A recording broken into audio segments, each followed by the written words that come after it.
ये 200 विधायक उनकी अपनी प्रायोरिटीज में हैं। एक विधायक की प्रायोरिटीज पर उनकी मांगे रखने पर क्या सरकार चलती है? विधायक की बात छोड़िए, विधायक तो 5 साल में इनकी पार्टी के विधायक सदन में खड़े हो करके इनकी पार्टी को ही घेरते रहे। एक नहीं 5 विधायक कम से कम ऐसे रहे जिन्होंने इनकी पार्टी के ऊपर, इनकी सरकार के ऊपर सवाल उठाए। सबसे पहले बात करिए, देखिए सबसे बड़ा मामला जो था वो कर्ज माफी का था, और अवधेश को आपके पास भी आऊंगा इस सवाल को लेकर के। मैं कर्ज माफी बहुत बड़े स्तर तक हो चुकी है, और उसके बाद जो बची है उसका कारण सिर्फ कोरोना महामारी की वजह से आर्थिक तंत्र का कुछ हद तक हिल जाना था। और मैं समझता हूं जिस प्रदेश की 70% राजस्व अगर हिल जाए या डिस्टर्ब हो जाए तो उसकी सारी क्रियान्विति जो उसका पॉलिसी मैटर थे वो सब डेफर हुए हैं।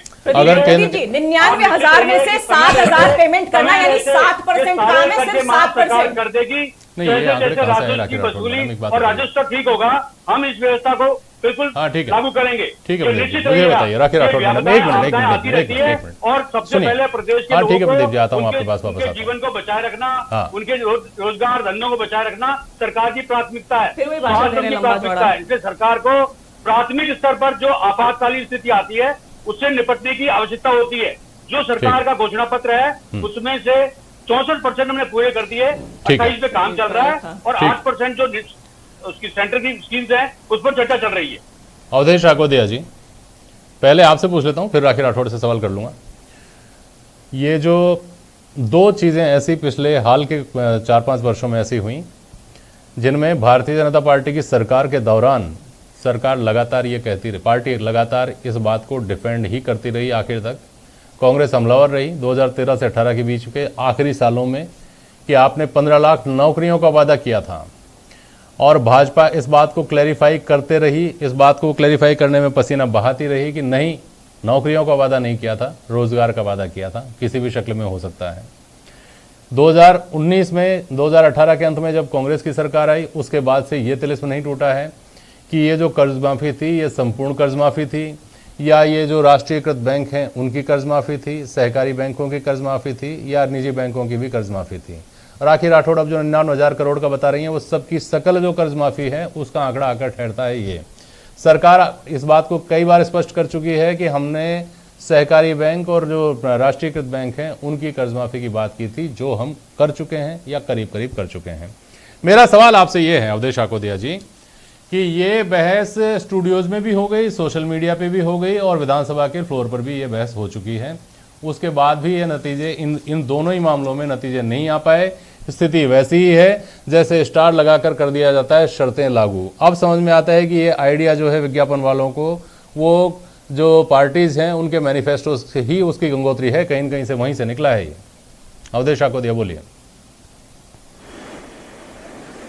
जी बिल्कुल जेपी जी, आपने बिल्कुल ठीक तुलना की। जिस तरह से विज्ञापन आता है, एक छोटा सा स्टार लगा होता है, नीचे लिखा होता है नियम और शर्तें, इसी तरह से जो चुनाव के घोषणा पत्र होता है, राजनीतिक दलों को कुछ वादों पर इस तरह के स्टार भी लगा देने चाहिए, और कुछ वादों पर ही नहीं, ऊपर ही लगा देने चाहिए।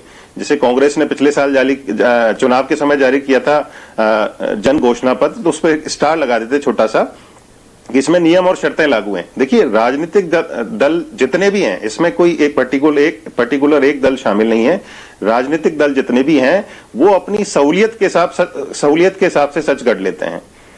चाहे किसी भी सरकार का उदाहरण उठा के देख लीजिए आप नौकरियों की बात करेंगे चुनाव के समय, लेकिन जब आपकी सरकार आ जाएगी आप रोजगार पे आ जाएंगे।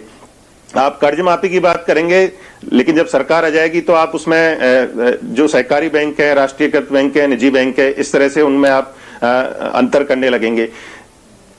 जब चुनाव होता है, जनता से दिल खोलकर वादे किए जाते हैं सत्ता में आने के लिए, लेकिन सत्ता में आने के बाद पता होता है कि आपकी लिमिटेशन है, आपके पास लिमिटेड रेवेन्यू है, उसी का कलेक्शन है, उसी में से आपको खर्च करना है, तो सारे वादों को पूरा करना संभव नहीं होता है। लेकिन एक चीज इसमें अच्छी हो रही है। देखिए, पहली बात तो चुनाव जो जन घोषणा पत्र है उसको एक नीतिगत दस्तावेज बनाना, और इस बार वो तो पिछली दोनों सरकारों में हुआ था अशोक गहलोत की, लेकिन इस बार एक अच्छी चीज हुई है जो जन कल्याण पोर्टल है, जिसमें दावा किया गया है कि 64% वादे पूरे हो गए हैं। उनकी बाकायदा पूरी लिस्ट है कि हमने वादा किए थे और ये पूरे हो गए। तो राखी राठौड़ जो पूछ रही हैं, राखी राठौड़ जी, वो वहां जाकर देख सकती हैं। मैंने भी देखा है वहां पर, हालांकि वो अभी क्रॉस चेक नहीं किया है कि कितने वादे पूरे हुए, कितने नहीं हुए। ठीक है, राखी राठौड़ कुछ कहना चाह रही जी हैं? जी, मैं कहना चाह रही हूँ 1.5 साल से मुख्यमंत्री अंदर बैठ करके सिर्फ एक कमरे में बैठ के समीक्षा बैठक करते हैं। और अवधेश जी, आप भी जानते हैं कि जब तक कंफर्म नहीं हो, जनता के बीच में रहते हैं सर, आप तो आप जाके चेक कीजिए कि किस तरह से वादे पूरे हुए। जहां तक जन घोषणा पत्र की बात है, इनके पहला पेज में लेकर आई हूं, उसमें साफ साफ लिखा हुआ है कि 10 दिन में किसानों की कृषि ऋण माफी करेंगे। लेकिन उसमें कहीं ये स्पेसिफाइड नहीं लिखा हुआ है कि आप जो है ये वाले बैंक वाले जो है ऋण माफ नहीं करेंगे, इस बैंक के ऋण माफ नहीं करेंगे। तो निश्चित तौर पर देखिए, धोखा दिया है प्रदीप जी आपने लोगों को, ये बात माननी चाहिए। और जिस तरह से अवधेश जी बोल रहे हैं कि सरकार में आने के बाद मालूम चलता है कि इतने सारे वादे हम पूरे नहीं कर सकते, तो निश्चित तौर पे 64% वादे पूरा होना सिर्फ और सिर्फ ढकोसला है। आप खुद देखिए कि बिजली के बिल की बढ़ोतरी नहीं होगी, ये बात इन्होंने कही थी कि अगर हम सरकार में आए। और आज देश के अंदर सबसे महंगी बिजली है तो राजस्थान के अंदर है, सबसे महंगा डीजल पेट्रोल है तो राजस्थान के अंदर, सबसे ज्यादा बेरोजगारी है तो राजस्थान में। ये भी तो कहा था कि रोजगार के जो हम सृजित करेंगे नए आयाम, लेकिन वो सृजित नहीं किए। अब देखिए, आप कहा ये बात कि सबकी सुरक्षा की व्यवस्था करेंगे, वो सुरक्षा की व्यवस्था में आज ये स्थिति है कि एनसीआरबी की रिपोर्ट में हम लोग सबसे ऊपर आ रहे हैं महिला के प्रति अत्याचार में। तो ये स्थिति राजस्थान के अंदर है। 64% का सिर्फ और सिर्फ छलावा है। वो शायद अपने लोगों के लिए, या जो आका आपके दिल्ली से आए तो उनको मनाने के लिए, अपने पद को बचाने के लिए इस तरह का काम कर रहे हैं। धरातल पे काम जीरो है। जहाँ तक मुझे याद है, किसानों की के लिए जो बिजली दर है उसको नहीं बढ़ाने की बात थी राखी राठौड़ मैडम। वो आम उपभोक्ताओं के लिए, घरेलू उपभोक्ताओं के लिए बिजली की दर बढ़ाने की बात थी या नहीं थी, मुझे ठीक से याद नहीं। मुझे लगता है कि नहीं था ऐसा। लेकिन प्रदीप चतुर्वेदी जी, सवाल उठता है जब भी सरकार को लेकर भाजपा सड़कों पर आती है, सवाल उठता है कानून व्यवस्था को लेकर, सवाल उठता है जो स्थानीय स्तर पर महंगाई का ठीकरा फोड़ा जाता है कि वैट आप लोगों ने इतना ज़्यादा कर रखा है, हिंदुस्तान में कहीं भी नहीं है, वैट यहाँ ज़्यादा है, इसलिए यहाँ पर पेट्रोल डीजल की कीमत ज़्यादा है, तो यहाँ पर ओवरऑल महंगाई बढ़ी हुई है। इस तरह के जो सवाल उठते हैं उसके बारे में अगर आप कुछ बोलना चाह रहे हैं, अगर आपके पास कोई तथ्य हैं, कोई आंकड़े हैं, तो आप बोलिए।